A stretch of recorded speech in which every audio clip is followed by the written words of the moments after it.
Joe Torre has decided to intentionally walk Mike Lowell. And now J.D. Drew will come up with 2 on and 2 out in another lefty-on-lefty matchup. I can see where Torre is coming from with this. But it's been interesting. David Ortiz, not the fastest runner. Not the, not the fastest lightning in a bottle. But because of a throwing error from Furcal, he gets lucky and gives the Red Sox the lead. Now that does end the inning, but still a very consequential inning for Boston. They score 1. We go to the bottom of the 8th from Dodger Stadium in a 3-2 ball game. New pitcher for Boston, the native of Japan, Hideki Okahima, is on the mound for Boston. Last year in 2008, he had a 64 appearance season with 2.61 ERA, 1 save, and 11 holds. And as the lefty, he will face Juan Pierre to start the bottom of the 8th. There's a strike right there. There's Jonathan Papelbon, the closer, and Mike Timlin warming up for Boston. They've been getting a lot of different guys up in the bullpen for the Red Sox, especially in the later innings, as Pierre shows bunt. Ortiz won't get there in time. Juan Pierre with a bunt single to start the bottom of the 8th. And now the Dodgers have a runner on here to start the inning. They're down by 1, why not? When they're down by 1, why the heck not? And now Rafael Furcal shows bunt, but he eventually lays back and it's 1-0. He has had a single and an RBI to this point. He gave the Dodgers a 2-1 lead, but when the Dodgers lost the lead and eventually were losing by 1 run, which is what they are doing now, that RBI sort of became less significant. And for the second time in a row, they throw back to first to check on Juan Pierre.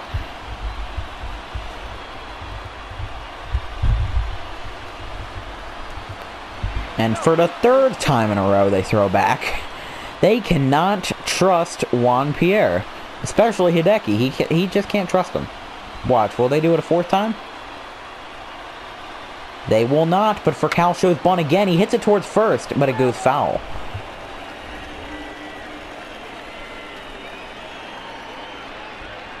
The 1-1. That's grounded towards first. That one's in fair territory. Ortiz with a backhanded flip to first to make the out. So Rafael Furcal out on that sacrifice. A 3-1 is what they're going to call it on the scores table. But Ortiz with a nice flip to Hideki Okahima. And now it's a runner on second, 1 away for Manny Ramirez.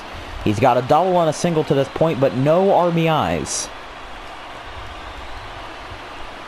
The first pitch hit out to right field, but it will be scooped up by David Ortiz. I thought it went further than it actually did, but it did not go that far. It's an advancement of a ground out for Ramirez, and it does move Pierre to third. So even a little bloop single here from Matt Kemp will do wonders in advancing the Dodgers offense. It will tie the game for sure. But, of course, Matt Kemp has to do the work. First pitch. Taken for a strike, 0-1. He thought about going, but eventually decided against it.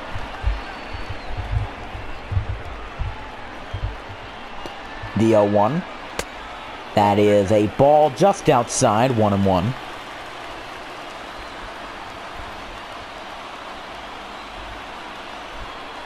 And that is also outside, 2-1. Kemp trying to rebound in his days, hasn't been too successful tonight. And he doesn't really help his own cause there as he swings and misses at a bad pitch, 2-2.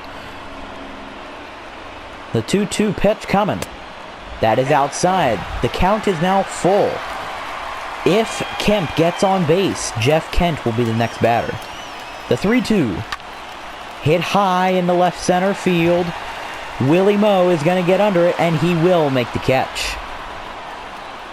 So Willie Moe Pena basically saves the Red Sox right now as they leave a runner on third. LA fails to score again. We go to the 9th from Dodger Stadium. Red Sox up by 1. Now it's Jonathan Broxton, the right-handed 6'4" relief pitcher. Only 23 years old, but he's got a heck of a good fastball and a decent, just a decent overall repertoire for Broxton. Hopefully he does well in trying to prevent the Red Sox offense from doing any more damage here in the top of the ninth.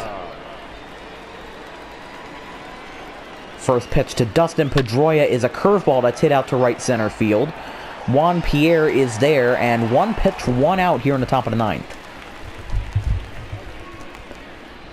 And even though it's only a one-run deficit for the Dodgers, it is still a little bit worrisome because now you have Jason Varitek. Let's take a look at what he did back in the second.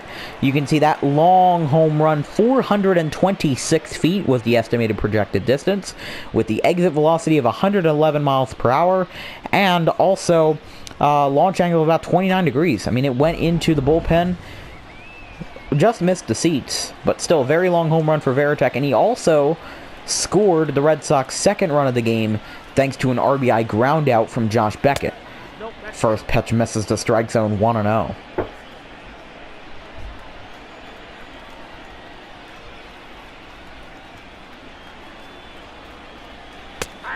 That is a strike, 1-1.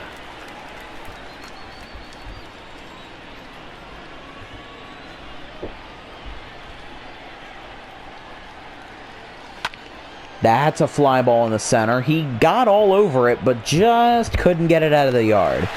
So 2 away now following the Varitek flyout. Look at Juan Pierre's jersey, all messed up.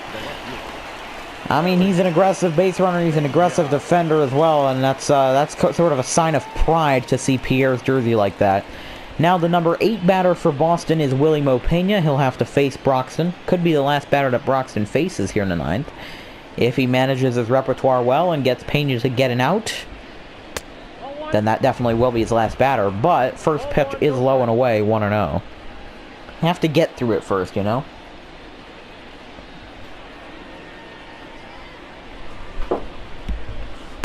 The 1-0 is a swing and a miss at a fastball low. In 2008, the Red Sox finished 95-67 with the second best record in the American League East. They actually lost the American League Championship Series, the ALCS, to the Tampa Bay Rays, who eventually went on to lose the World Series to the Philadelphia Phillies in 2008.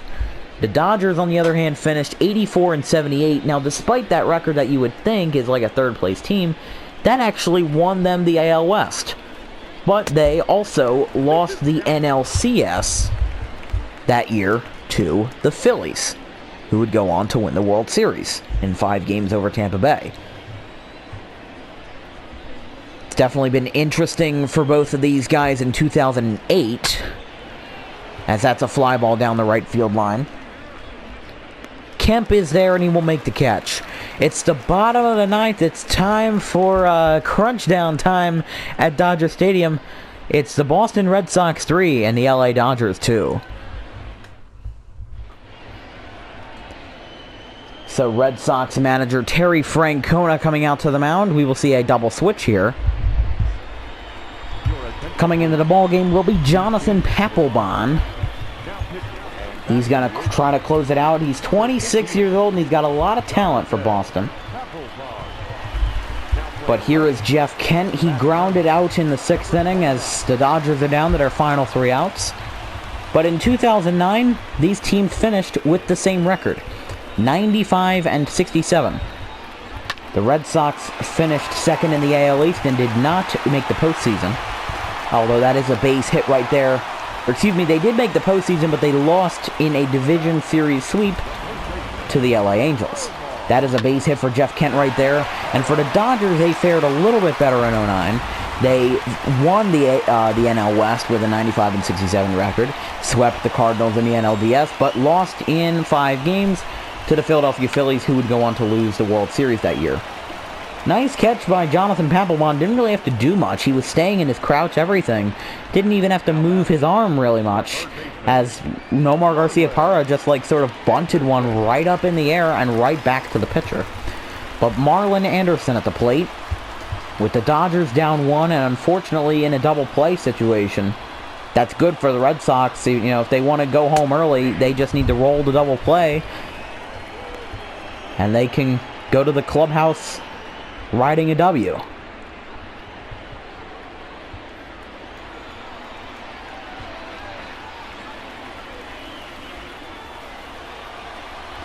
The 0-1 on its way. That is outside 1-1.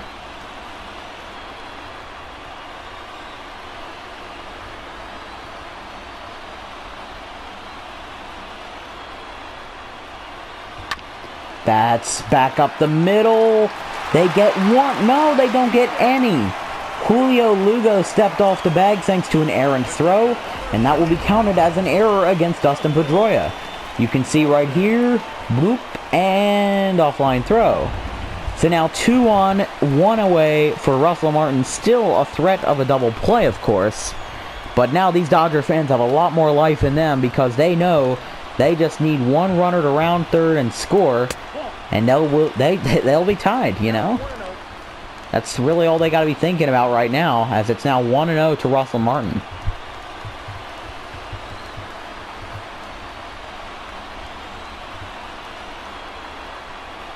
The 1-0 on its way. Hit down the right field line, foul.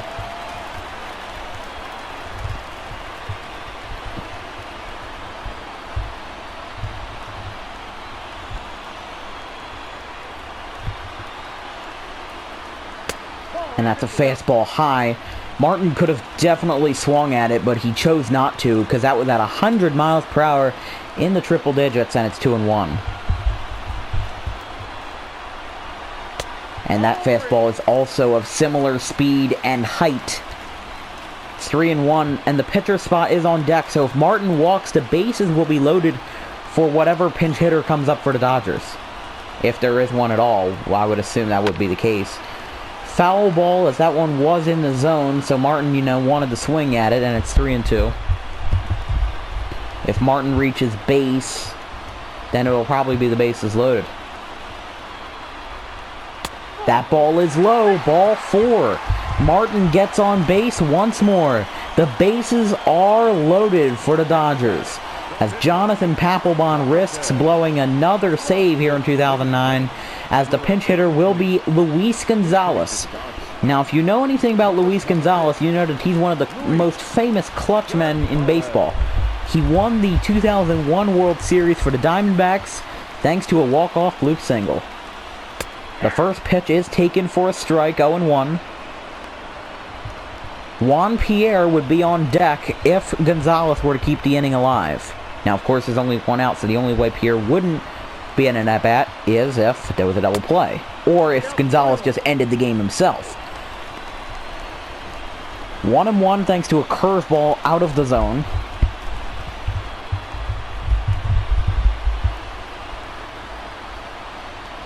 The 1-1 on its way. That's a foul ball, now 1-2. Definitely interesting here. It's heating up. The tensions are heating up here in Dodger Stadium. 3-2 Red Sox. Swing and a miss. He got him. Luis Gonzalez goes down on strikes, and now the Red Sox are just 1 out away from holding on for dear life and taking home the W. So here's Pierre, possibly the last chance for LA here in the bottom half of the 9th. The first pitch. Hit out to center field. Will it fall? It will be caught by Jacoby Ellsbury. And that is the ball game. The Red Sox, who took the lead in the 8th inning thanks to a miraculous error, thanks to David Ortiz's base running. Well, the Dodgers strand the bases loaded in the bottom of the 9th, and they allow the Red Sox to go home with a W.